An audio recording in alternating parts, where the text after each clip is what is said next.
La production de littérature jeunesse est foisonnante et il est indispensable de se doter d'outils de veille.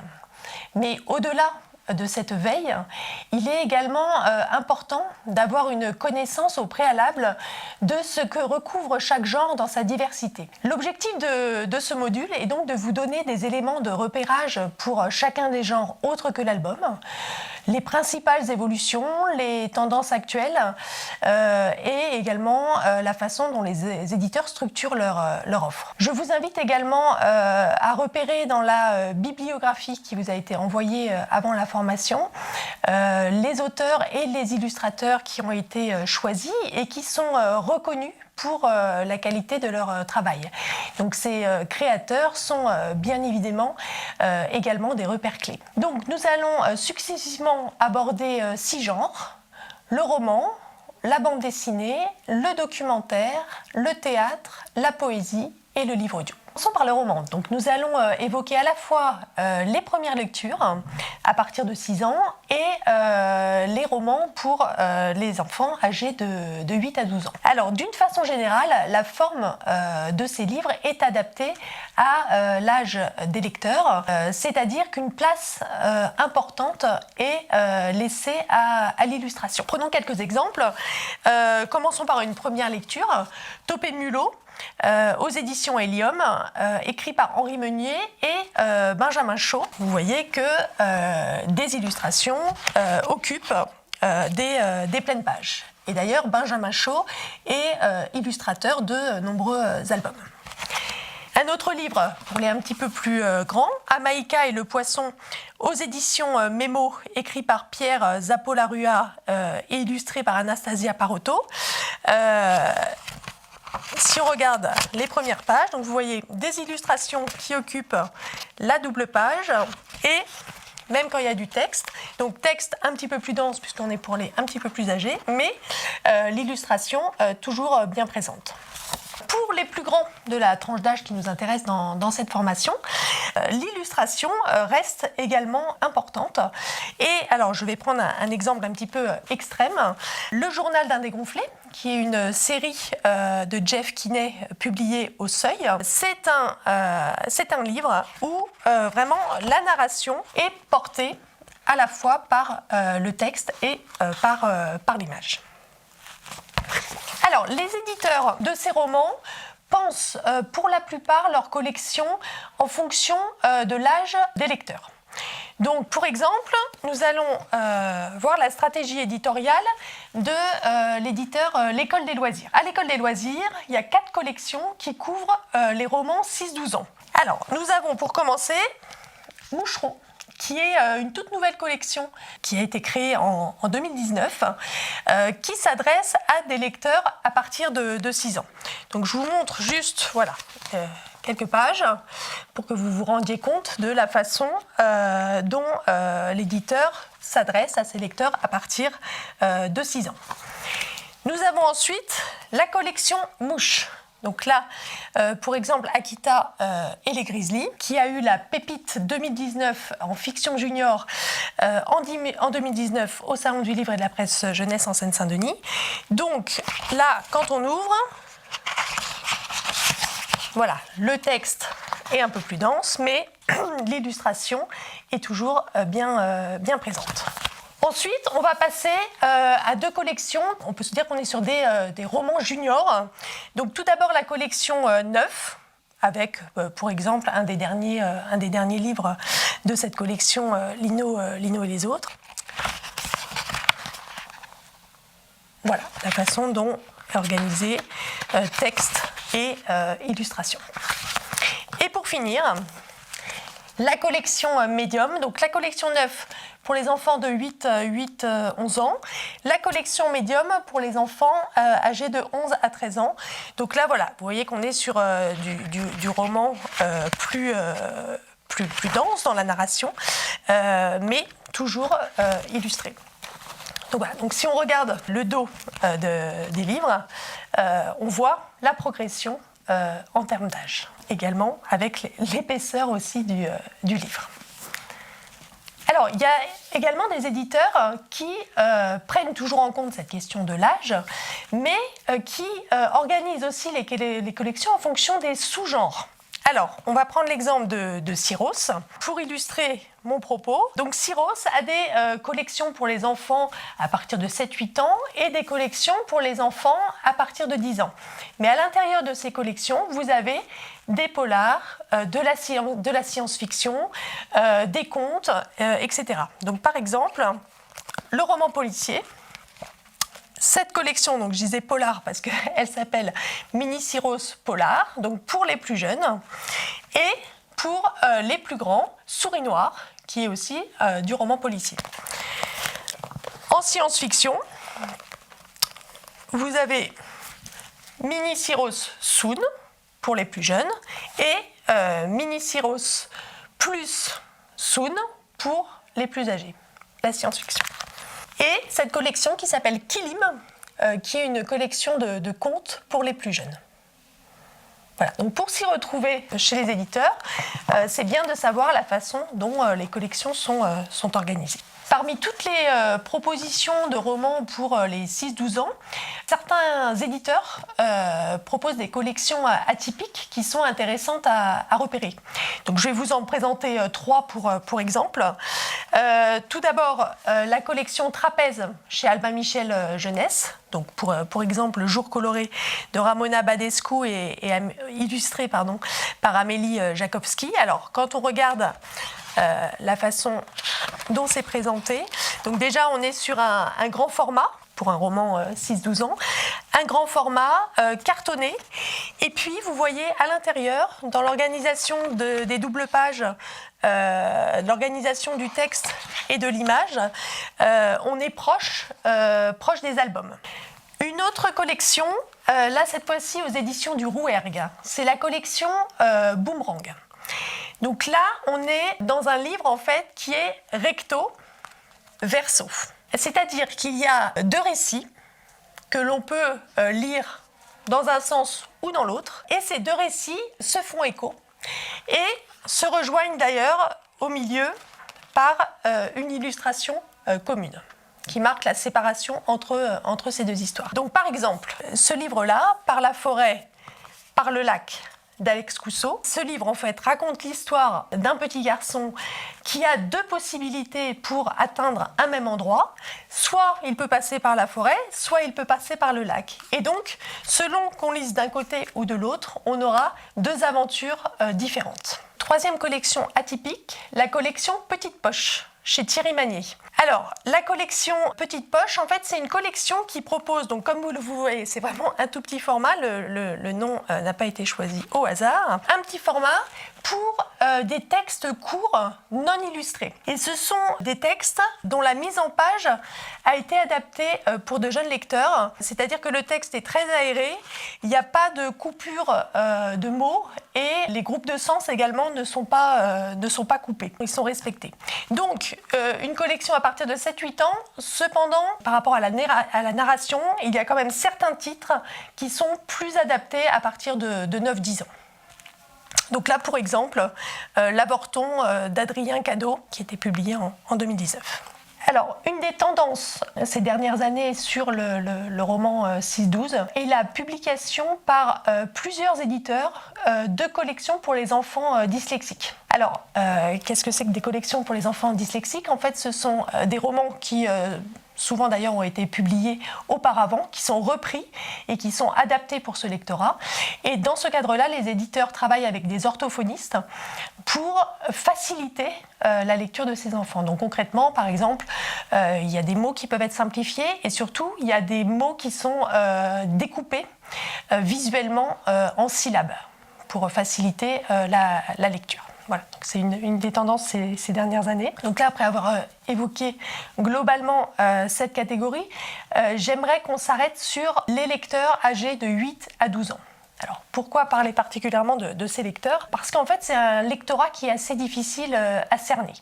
Ces enfants-là sont en quelque sorte coincés entre l'enfance et l'adolescence. Le sociologue François de Singly utilise pour les désigner le terme d'adolescent. Donc en fait, à la fois, ils ont très envie de grandir, très envie d'autonomie, mais en même temps, il garde vraiment une âme d'enfant. C'est aussi une cible assez difficile parce qu'elle est diverse et hétérogène, notamment en termes de niveau de lecture. C'est-à-dire qu'il y a des enfants âgés de 8 à 12 ans qui ont de grandes difficultés de lecture et d'autres qui sont très à l'aise. C'est également un âge charnière en termes de lecture. Une étude Ipsos de 2016 réalisée pour le Centre national du livre nous indique qu'après le collège, 68% des jeunes déclarent aimer lire, alors qu'ils étaient 89% en primaire. Donc 8-12 ans, on est juste avant le collège, donc c'est un âge important pour vraiment donner envie à ces enfants de lire et de continuer à lire quand ils seront au collège. Alors, d'un point de vue historique, les éditeurs jeunesse ont tout d'abord développé les albums pour l'enfance, et ensuite les romans pour les adolescents, les jeunes adultes, notamment après le phénomène Harry Potter.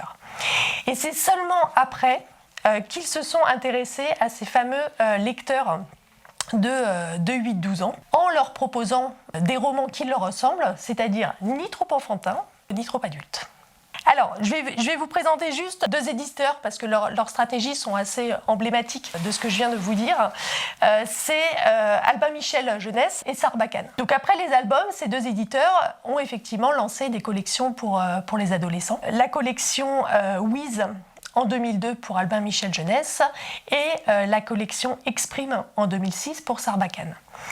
Et c'est seulement près de 10 ans plus tard qu'ils ont lancé des collections pour les 8-12 ans, avec pour Albin Michel Jeunesse la collection Witty, avec ce roman qui est un des premiers romans qui a lancé la collection, et pour Sarbacane la collection Pépix, avec L'ogre au pull vert moutarde, qui est également le premier roman qui a lancé cette collection. Alors, on va parler maintenant de la bande dessinée. La bande dessinée actuellement est un beau terrain de jeu pour les créateurs. Elle a considérablement évolué depuis la bande dessinée classique franco-belge. Alors, elle a tout d'abord évolué dans son format. Apparemment, il y avait vraiment un format normé, 48 pages, etc. Et là, on trouve aujourd'hui à la fois de très grands formats, comme Boule de feu, et des plus petits, comme Claude et Morino. Première évolution. Également, dans les codes graphiques, on constate des évolutions, c'est-à-dire que les auteurs, les illustrateurs s'autorisent à jouer de ces codes graphiques tout en restant bien sûr compréhensibles pour leurs lecteurs. Un autre élément important de l'évolution de la bande dessinée, c'est qu'aujourd'hui, la bande dessinée s'adresse à tous les âges et notamment aux plus jeunes, ce qui n'était pas le cas il y a une dizaine d'années. Nous avons aujourd'hui des bandes dessinées qui s'adressent à des enfants à partir de 3 ans. Pour exemple, une des premières bandes dessinées qui s'est adressée à ces jeunes enfants, Petit Poilu, qui est une série écrite par Pierre Baillet, illustrée par Céline Frépon. Et en fait, c'est un couple qui a créé cette bande dessinée parce qu'ils ne trouvaient pas justement de bande dessinée à faire lire à leur fille de 3 ans. Sur le marché de la bande dessinée, certains éditeurs sont vraiment des spécialistes de ce genre et d'autres éditeurs sont rattachés à des maisons d'édition plus généralistes. Alors, la bande dessinée est un genre qui produit beaucoup de séries. Donc, je vous ai parlé de Petit Poilu. Beaucoup de séries et donc autant de héros. Et ces séries peuvent à la fois se limiter à 2 ou 3 volumes ou faire l'objet d'une multitude de titres.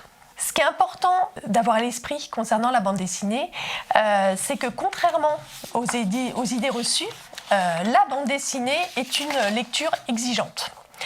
Alors pourquoi exigeante ? Parce que tout d'abord, il faut comprendre les codes graphiques. les codes liés au dialogue, liés au mouvement. Et puis, il faut être en capacité de décoder ce qui se passe de case en case. C'est-à-dire de combler les blancs, les ellipses, car tout n'est pas dessiné dans une bande dessinée. Donc en tant que médiateur, il est vraiment important de valoriser la bande dessinée jeunesse, la valoriser auprès des adultes et notamment auprès des parents qui, pour un certain nombre, considèrent même que leurs enfants ne sont pas lecteurs s'ils ne lisent que des bandes dessinées. Alors à présent le documentaire jeunesse. Alors pour le documentaire jeunesse, on peut vraiment parler de renouveau. Alors pourquoi parler de renouveau ? Parce qu'il y a une évolution majeure qui concerne les illustrations. Historiquement, beaucoup de documentaires s'appuyaient sur des photos pour illustrer les textes. Aujourd'hui, les éditeurs font appel de plus en plus à des illustrateurs et des illustratrices reconnus pour la qualité de leur travail dans les albums. Alors, par exemple, Cruciforme, qui a créé cet imagier des nuances de couleurs, qui s'appelle Colorama, où donc vous voyez que les illustrations prennent une part importante de ce documentaire pour illustrer ce nuancier de couleurs. Un autre exemple, Emma Giuliani, qui a illustré Grécomania, qui a travaillé avec Carole Saturno sur ce documentaire. Donc là, on est dans un très, très grand format et qui propose même c'est un livre animé avec des rabats et des éléments en volume. Donc on est vraiment sur de beaux objets livres pour les documentaires. Et d'ailleurs, ce n'est pas un hasard si on retrouve des éditeurs comme Helium ou Les Grandes Personnes, qui ne sont pas du tout spécialisés dans les documentaires, mais qui en proposent, comme par exemple Grécomania, qui a été publié aux éditions des Grandes Personnes, qui en proposent. Et ce n'est pas un hasard parce que ce sont deux éditeurs qui soignent particulièrement le traitement graphique des ouvrages qu'ils publient. Alors, vous retrouverez dans la bibliographie des éditeurs qui publient beaucoup de documentaires. Je vais en citer quelques-uns, ce n'est pas du tout exhaustif, mais pour exemple, on peut citer Actes Sud Junior, Gallimard Jeunesse, La Martinière Jeunesse, Rue du Monde ou La Ville Brûle. Alors, en parallèle de l'évolution de la forme, nous pouvons également noter une évolution significative quant à la qualité des textes. Et aujourd'hui, des documentaires peuvent vraiment être lus à voix haute. Il existe deux démarches éditoriales qui se distinguent des approches plus classiques. Alors, la première consiste à proposer ce que l'on appelle des docu-fictions. Qu'est-ce que des docu-fictions ? Comme son nom l'indique, c'est une forme hybride qui mêle fiction et documentaire. Donc, on trouve dans la première partie un récit basé sur des faits réels, généralement suivi d'une partie documentaire qui reprend de façon précise et documentée les éléments abordés à travers la fiction. Alors c'est ce que propose par exemple Casterman, la collection Français d'ailleurs, où il y a plusieurs récits en fonction en fait, de l'origine des migrations. Une autre approche dont je voulais vous parler, une autre démarche, c'est la proposition d'un documentaire sous la forme d'une bande dessinée. Alors, ce n'est pas nouveau, mais c'est quand même une tendance actuelle, car un certain nombre de documentaires récents ont été écrits sous cette forme. Alors, pour exemple, Le Super Week-end de l'espace de Gaël Alméras, aux éditions Maison Georges. Donc, si on regarde... Voilà, par exemple, c'est organisé en chapitres. Et voilà, dans le premier chapitre, on est vraiment sous la forme d'une bande dessinée. Donc il y a une petite histoire, mais c'est vraiment sous la forme c'est vraiment un documentaire avec des informations très, très précises et documentées. Alors, les documentaires jeunesse dans leur ensemble, abordent vraiment tous les thèmes qui peuvent concerner et intéresser les enfants. Donc les documentaires de qualité représentent vraiment une excellente alternative à l'usage d'Internet. Internet qui est un moyen aujourd'hui très utilisé quand on veut obtenir des informations. Et les thèmes qui sont abordés dans les documentaires suivent l'évolution de la société, correspondent aux préoccupations de notre temps. Et donc, par exemple, ces dernières années, beaucoup de documentaires abordent les enjeux liés à l'environnement. Voilà, pour exemple, mais il y en a beaucoup d'autres. Ou la question de l'égalité homme-femme dans la société. Nous allons maintenant parler du théâtre jeunesse contemporain. Alors, le développement d'un théâtre jeunesse contemporain est très récent dans l'histoire littéraire, parce que ce n'est qu'à partir des années 1990 qu'on a pu voir l'émergence d'un répertoire de grande qualité et l'identification d'auteurs dont les textes s'adressaient principalement à des enfants ou à des adolescents. Les créations en direction du jeune public sont maintenant très différentes de celles qui étaient mises en scène jusque dans les années 1980, qui reposaient finalement rarement sur des textes publiés et qui proposaient soit un message éducatif, soit c'était un pur divertissement. Donc vraiment un théâtre jeunesse contemporain très récent. Et le théâtre jeunesse contemporain n'est pas un, mais multiple. Le répertoire théâtral jeunesse manifeste vraiment une inventivité formelle tout à fait étonnante. Malgré toutes ces qualités, les pièces de théâtre sont peu achetées en librairie, peu empruntées en bibliothèque, finalement parce qu'elles sont méconnues. Et souvent, difficile à appréhender seul pour de jeunes lecteurs. Donc les actions de médiation sont vraiment décisives pour que la rencontre texte, théâtral et jeune lecteur se fasse. Alors les principales maisons d'édition de théâtre jeunesse sont au nombre de 3. Nous avons Théâtral Jeunesse, pour exemple Babil, donc une collection qui se présente toujours de la même façon sur la couverture avec des illustrations à l'aide de ballons de couleurs. L'École des loisirs, qui a une collection théâtre. Alors pareil, je vous donne ces indications pour que vous les repériez visuellement.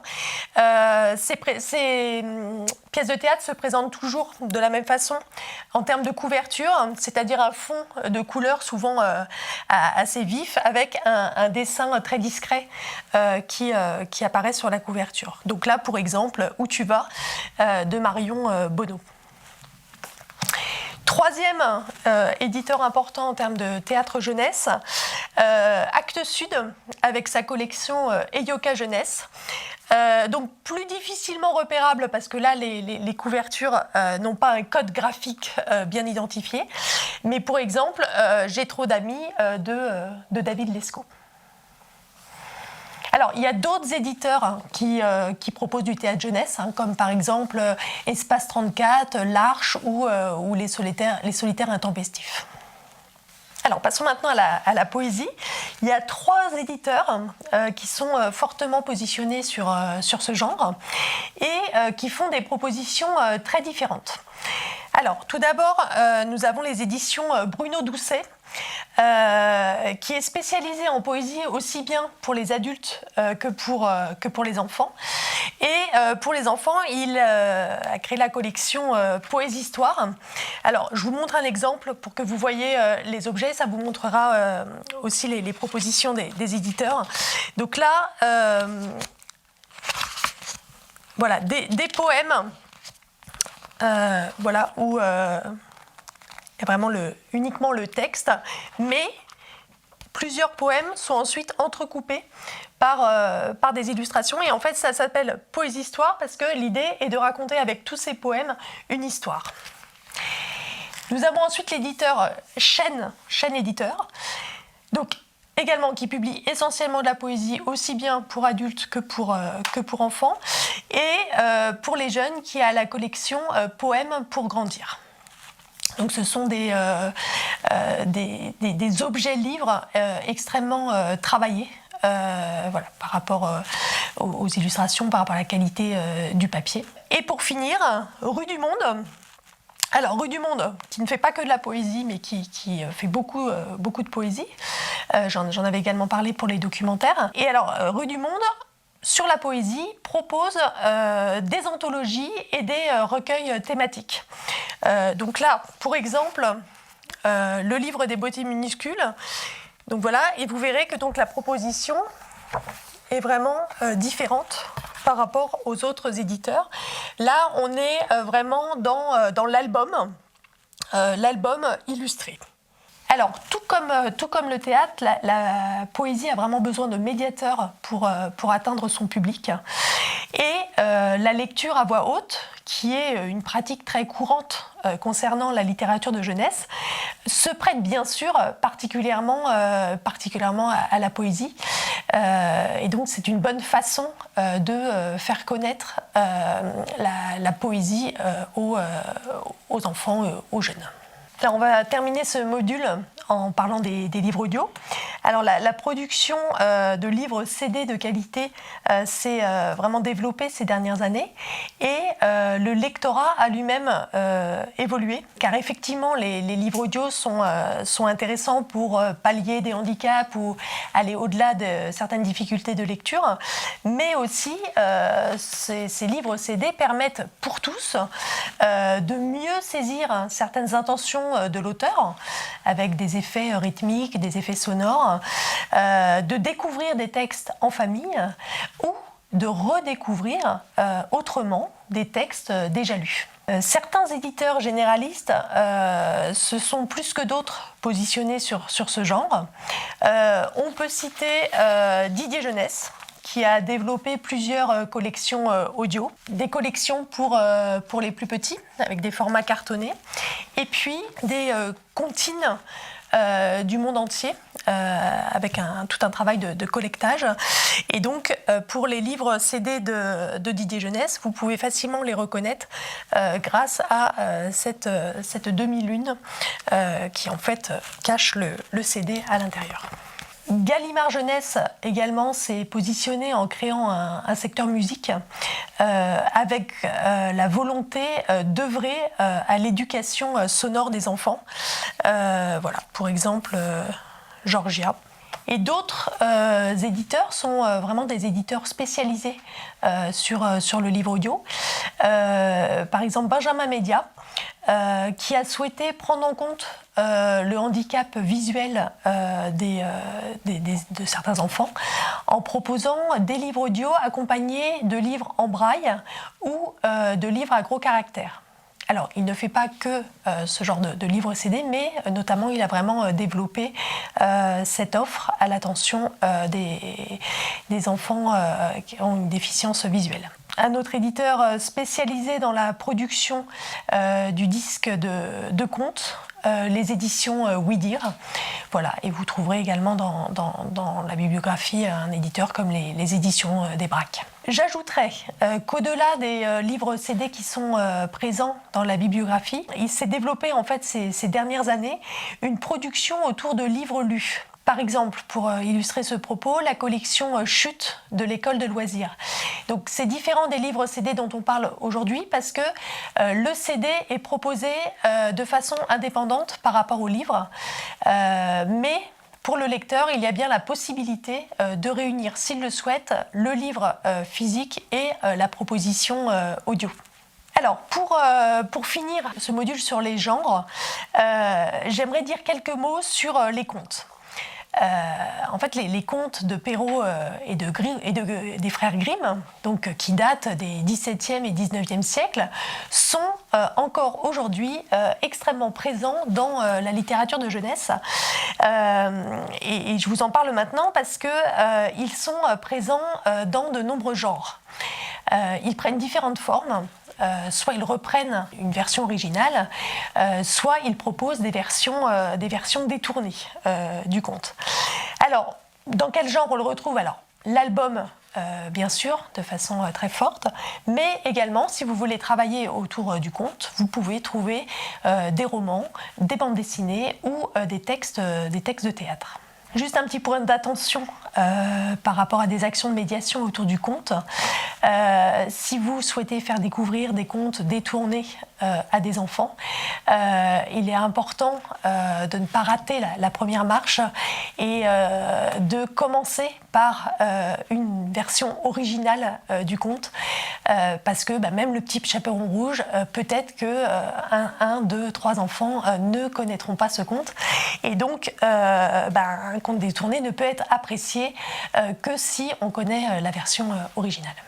Alors, pour conclure ce module, pour compléter ce panorama sur les différents genres, je vous invite à lire certains livres de la bibliographie qui vous permettront de cette façon-là de découvrir concrètement la richesse de cette production.